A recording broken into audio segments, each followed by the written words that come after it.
to our economic development and sustainability, and just the quality of life in our neighborhoods. I personally live in the 8th Ward, but those who know me for the past 25 years, I don't believe in those artificial lines that this is, on this side of the street is the 7th Ward, this side of the street is the 8th Ward. It's our community. No matter how we carve it up, it's our community, and what happens on the other side of the street, certainly if it's not impacting on you today, it will. As we say we're going to chase crime, we have to chase it out of the city. We have to chase it out of our state as much as we can, not just push it across the street. So as your state senator, I like to say that I am very, very pleased in the changes that we as a community have made.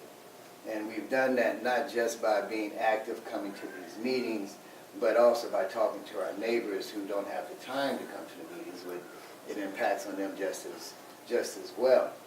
But also in the new leadership that we have gotten in our communities. And I have seen a lot in the last 25 years. And if I hadn't done it, and I know I just didn't, I just want to thank you for continuing to believe that I can carry your message to those halls that make that difference in your life. But the new leadership, our alderman here in the 7th Ward, can't say it enough. She's more than a breath of fresh air. She is a voice of reason. She is someone who is committed to really changing this community for the best. And there's a lot of stuff to do in this community here.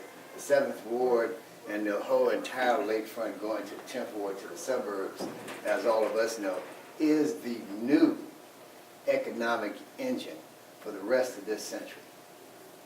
It is the only undeveloped lakefront that is left in the city of Chicago. It is the richest land, single property space that's undeveloped and has the potential to really make the city of Chicago a world-class city. And it's our neighborhoods. We know that there are a lot of people who don't want us to be part of that new Chicago. And we see that because they let crime fester in our communities. Our alderman wants us to move forward, but let's get rid of the festering. So you have been a healer over here in the short time that you've been here, not only in your message, but in your actions. So I really thank you.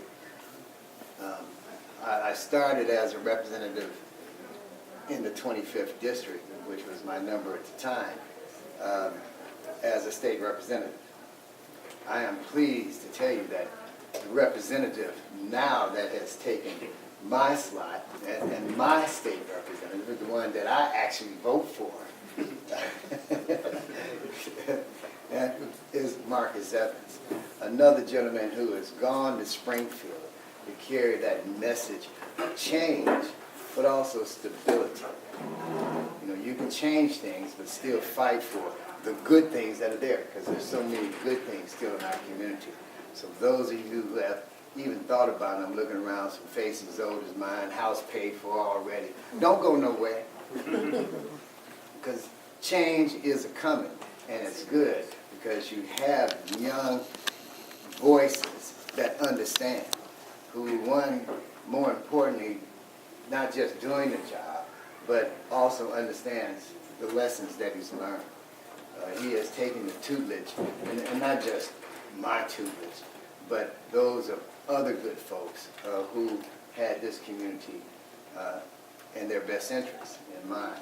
So please, as the elections come forward, vote for my state representative, and for most of you, your state representative, Marcus Evans, who's between him and my other state representative, I don't know which one is trying to poison me, but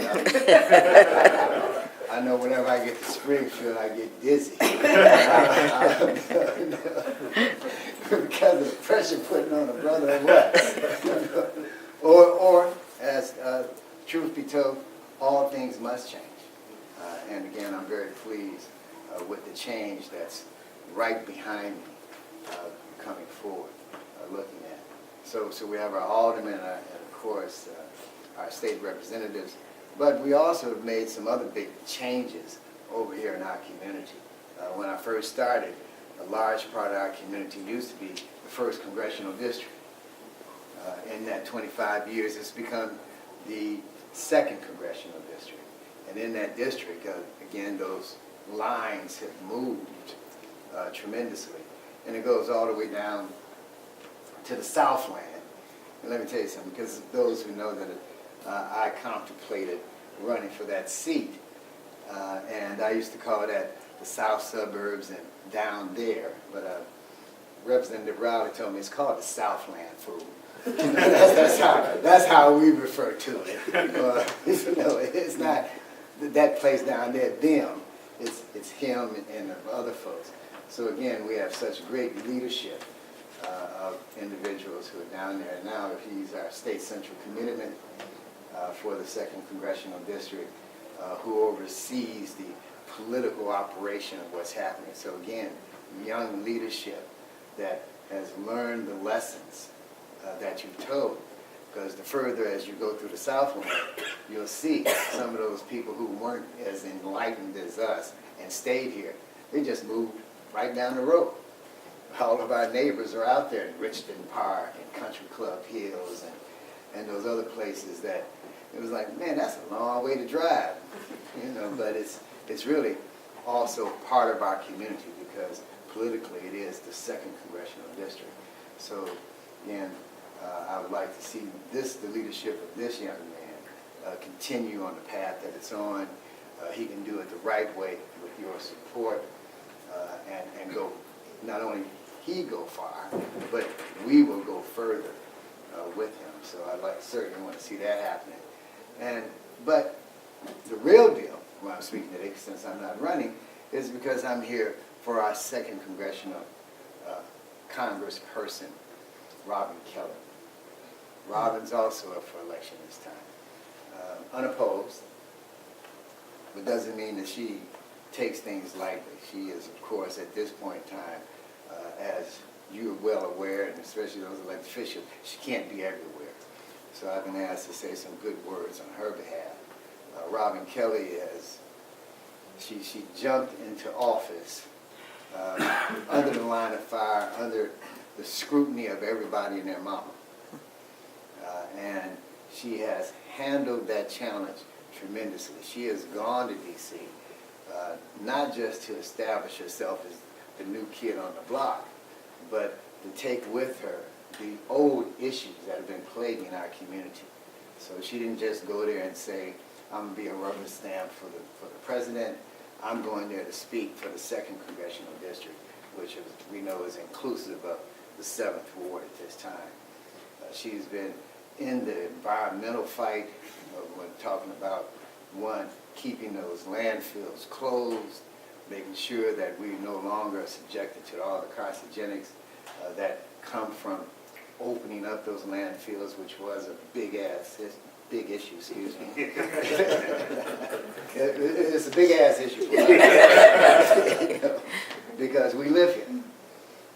We know they have to do something with stuff, but they don't have to do that something in our backyards, which impacts on our children. So carrying on that environmental message with the pet coke issue that's here, she has taken that on the national stage, made sure that she brought also Senator Durbin to our community, working in tandem with local government, city government, working with the mayors and the aldermen that's impacted by the pet coke pollution, that there's going to be some changes, especially since the issue is largely an Indiana issue that has imposed upon our communities and our community's health and well-being, that she's made it a national issue because it crosses state lines and doing those kinds of things. So, and that's important. We have a strong voice there. She hasn't forgotten that certainly one of the largest things that we have to address is our economic situation, of course, that deals with foreclosures of our homes, dealing with just being able to purchase a home. And in that regard, she's one of the most vocal people in pushing an initiative that our governor is pushing, and that is upping the minimum wage, so people can at least get a salary, some compensation for the work that has been rendered, that they can at least begin to think about not just day-to-day survival, but survival of the future, and that is at some point in time being able to buy into the American dream that is owning one of those homes. She's also been very active in making sure that those foreclosed homes become affordable and accessible to people who never had an opportunity for a home. Sadly, they've been lost by some families, but that doesn't mean they should be torn down and discarded. She's working on legislation to make sure that people who never had the chance can now access those homes. Because as you know, many of those foreclosed homes are owned by our federal government, not just the banks. You know, it's FHA, and it's part of the problem. The reason why they lost it was through Freddie Mac and all them other Macs and Mays that they got, Sally Mays and those other programs that they had. So she's trying to make it all work for us. So we have a working Congresswoman, someone who truly has embraced all of our communities. And I'll truthfully say, what I held against her is she was from the suburbs. not far enough to be called the Southlands. But she has proven to me, and should have been proven to you, that she hasn't forgotten that the city of Chicago is part of that second congressional district. So she's looking out for all of us as we go forward. And she certainly deserves a big vote coming up this time around. And of course, we have this other guy who's on the ballot, and just say something on his behalf, and if it hasn't already been said, we have this guy, the governor. Now, if you don't like the governor, you're going to hate the alternatives. I mean, it's no question about it. We have a Democratic candidate that, well, sadly, it's not a job that you can please everybody in. The thing is, you have to be conscious of the 13 million people of the state of Illinois who has needs, and you're trying to satisfy 13 million people with a budget that's diminishing day by day. It's not an easy job. You're dealing with a governor who is also, and I hate to use the word fighting, but is not always on the same page with the 177 legislators that are in Springfield. That's what makes our government great, is because we do have 177 legislators, we do have a governor, we have that check and balance, we do have someone who is looking from this view and others who are looking with a larger view, and somehow or another it works. That's what the framers of our Constitution expected, that there was separation of powers, and in that separation you end up with a good solution, a resolution to the problem for all of our folks. Our governor has been that guy in the past 4 years. You know, he has worked with the hand that he's been dealt, and he's done a yeoman's job in doing that. Education, well, he's the first to tell you that education is foremost on his mind, that he believes, one, if we do not have an educated community, we're not going to have a community, because we have to have an educated community to have an educated workforce. And without an educated workforce, of course, you don't have people working. People not working, they're not paying taxes. Where does our state go from there? Downhill. So the sky isn't falling on us as some of the people who are running for office are claiming. The deal is, yeah, it is, well, cold is all get out and snow is falling every other day, but the sky isn't falling. We have the power in this upcoming election to be able to at least go forward, to put up an umbrella, to put up a shelter. So while things are still a little dismal outside, that we can still prevail and do the right thing for ourselves, for our children, and for generations to come. Because we have a good, what did they call them? Slate. There you go. We have a good slate of folks, and who some of them came in through appointments, others through election. But all of them that are there have proven that they have us in mind, and they want just the best, and they want the same thing that we want for all of us to go forward. So that's my slate of individuals.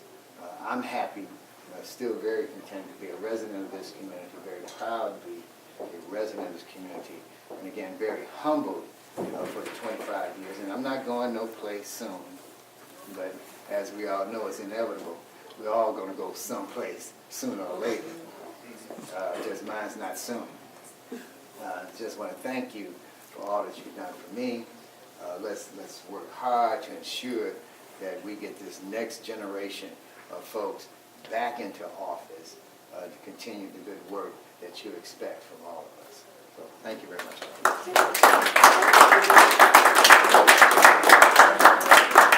So, I see we got another candidate. No, that's okay. That's okay. But before I bring her up, I will bring up.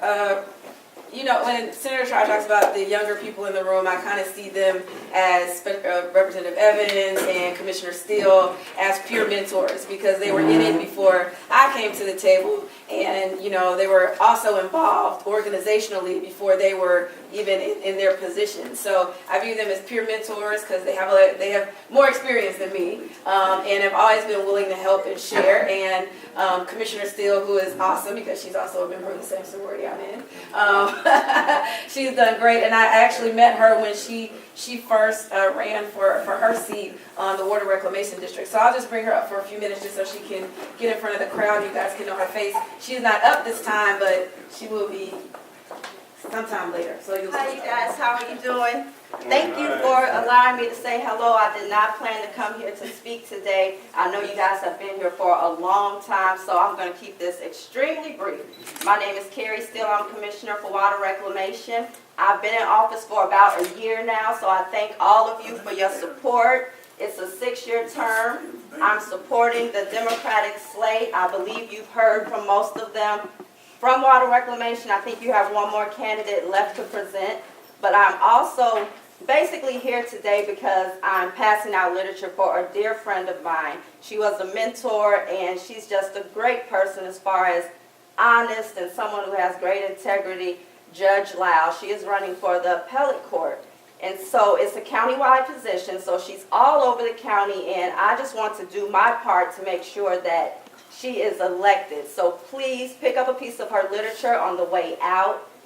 Tell a friend, tell a co-worker, tell a family member to punch 33 for Fredrina Lau. Thank you. And thank you so much. Okay, so we do have another candidate for Water Reclamation District, and Miss Justina Morita. Sorry, Morita. So thank you. Sorry, I know I told you I'd No, be she late. said she was going to be late, I but did not think I was going to be this late. I That's okay. apologize. No I'm coming all the problem. way from the 39th ward. So, good afternoon now, I guess. My name is Josina Morita. I'm a candidate for Metropolitan Water Reclamation District. I believe you've heard from one of my running mates, Frank Avila.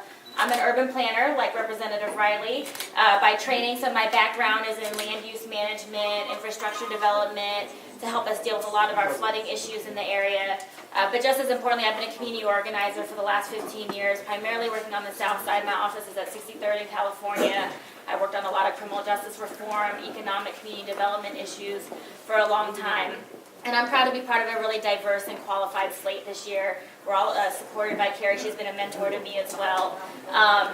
So please support the three of us who are running together. Frank Avila is a Latino engineer from the city. Tim Bradford's an African-American municipal official in the south suburbs in Rich Township, and myself, I'd be the first Asian American elected countywide. I'm an urban planner from the northern suburbs. So we're very racially, professionally, and geographically diverse and qualified, and we ask for your support. We are 72, 73, and 74 on your ballot. There'll be 10 candidates. It's very confusing, so when you talk to folks, remind people of 2, 3, 4 on their ballot. So thanks so much. thank you. Thank you. Okay, so, that's I always tell people, people start to get a little restless after like an hour and 15 minutes. So I didn't want this to be much longer than an hour and a half anyway. But I really do appreciate everyone for coming out. I definitely appreciate all the candidates for coming out. That is the purpose of this organization in tenfold, as Representative Riley from the State Central Committeeman side speaks, that it is important for us to get out to vote. And getting out to vote means once we show what numbers that we're bringing to the table, then we get those elected officials who we put into office to pay attention to us and to pay attention to our needs and what we need in our community. So I just thank everyone for coming out. I want to make sure that you have signed in. Like I said, we're going to try and do 7th Ward meetings every third Saturday. I've always said 83rd Street's dead middle of the ward. It's the perfect place. But Compassion seems like a pretty awesome place too, with parking and that's pretty accessible to everyone as well. So we haven't defined this as the central meeting place. I still need to talk with, obviously the church officials here, but just plan on at least every third Saturday getting together so that we can make sure we're keeping these issues on the table and we're bringing out our elected officials and other folks in the community and getting their feedback and us being able to give them their feedback. So I thank you so much for coming out. Please make sure you signed in. Please make sure to talk to the candidates who are here if you have other questions. And again, thank you so much. Thank you.